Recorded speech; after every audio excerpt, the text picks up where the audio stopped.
Vi er i dag taget til Søborg til et mindre parcelhus, hvor vi skal sætte Genvex Eco 175. Drømmen for kunden i den her bolig, det var at få forbedret sit indeklima og få sænket radonniveauer. I stedet for at skulle gå og åbne og lukke vinduer og døre, så tænkte de, at ventilationsanlæg ville være vejen frem. Og vi har lavet en aftale med kunden. Så kommer mine kollegaer herud, 2 montører. Vi går lige en tur til at starte med at bekræfte, hvor at de forskellige ventiler skal sidde. Og så er det, de hopper op på loftet.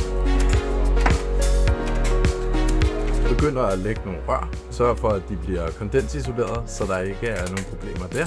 Og så jamen, som familie eller boligejer på 2 dage gå fra at have et indeklima, hvor man måske har lidt tung luft, til at have et fantastisk indeklima, hvor der både er mindre radon og mindre CO2 i huset.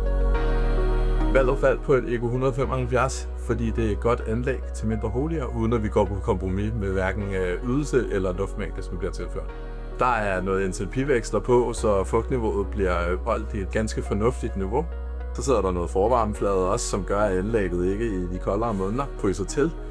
Der er en høj varmegenvinding på 94%. Det vil sige, at i de koldere måneder, jamen, der skal du ikke bekymre dig så meget omkring at hverken fyre på gråspåene eller bruge for meget på din varmeregning.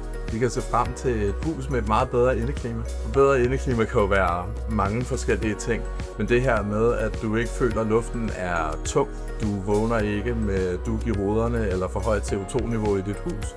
Er du steder i landet, hvor der kan være for højt radonniveau, jamen så er der også bevist, at kontinuerligt luftskifte de nedbringer det. I det hele taget så er jeg rigtig glad for at både se og høre, at ventilationen er blevet mere og mere populær, fordi det er rigtig sundt for os som mennesker at være i en ventileret bolig.